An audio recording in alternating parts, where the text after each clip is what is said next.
I'll show you. This is Rod Kiefer. Rod picked up one of my videos. I think he said 2.5 months ago or so, and he's dropped from around a 20 down to a 12, and he's playing better than that. And you can tell he's very strong. He's a former rugby player in Australia. Played for the Wallabies. So Rod's an athlete. And you can see here, if I did the elbow plane line, see his head's not moving, and he's very close to that elbow plane. So he's smashing the ball. Okay. And to get his body movement a little different, he's flared his left foot out, which I kind of suggested. You angle your feet out a little more, and you get easier body movement. See, nice swing. He's very long, and he wants to get better at golf. And using these methods is the way to go. So, C motion, and my versions of C motion really will improve your striking ability of a golf ball at any age.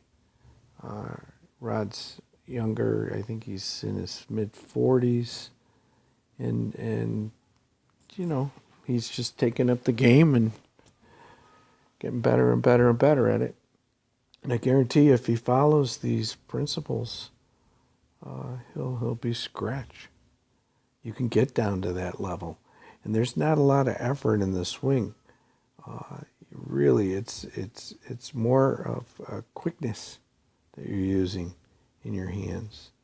But getting back to the laser move, right here on the 3/4 swing, if I were to mark that shaft, that butt end of the club, the butt cap, I'm just following the line, and as you can see, he's right on the ball. So you're going to have that higher plane that we in C motion are all using. You're going to have the freedom underneath your armpits, and you're going to swing efficiently, and you'll have speed. And he should come right down on that line, as you can see. See? Comes right down on it. And boom. You can see his position here, palm of toe up. He's in just a great position to strike that ball.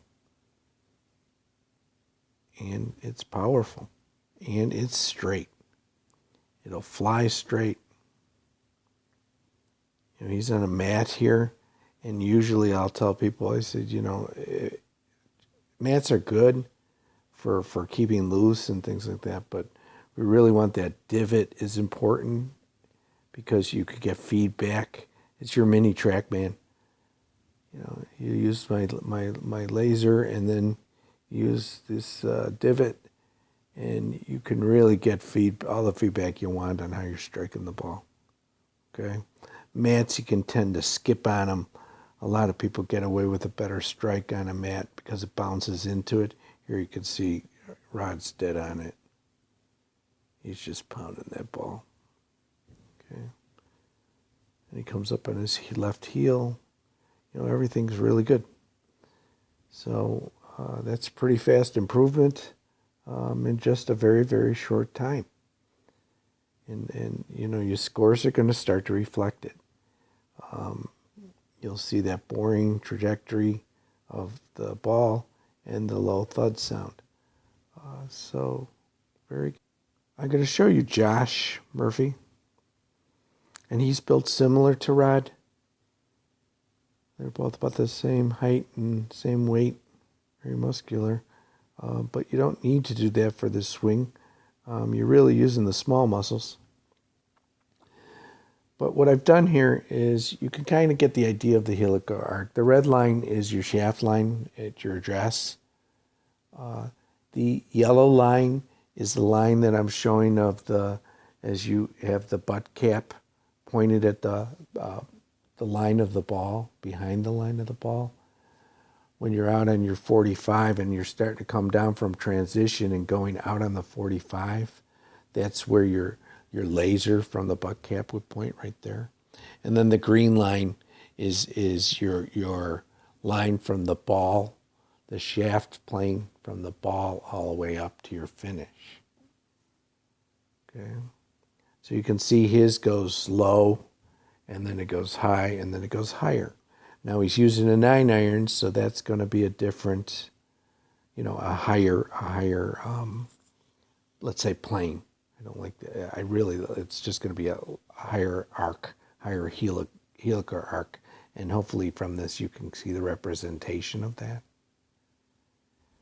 Here's mine. As you can see, I am coming more left. So that green line, my swing finish, from the ball upward is more left. Okay. Good to see though that the yellow line is dead on the ball. So my arc is different than Josh's. And the front view is great to see this because you could really get an idea of a person's exactly what they're doing in a swing with their arc and the way they're using the butt end of the club. And then here's Lee. Okay, so Lee's more similar to me, but he's got a wider helical arc, and he's hitting a big driver here. Okay, so you can see his shaft line, the red line at address where he started.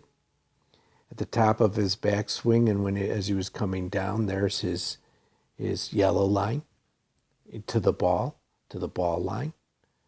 And then as he finishes upward, you could get a sense of that spiraling up, but it is left. It is slightly left, just slightly. So if he was using the laser trace, you would see that come just underneath on a wall, as he comes around.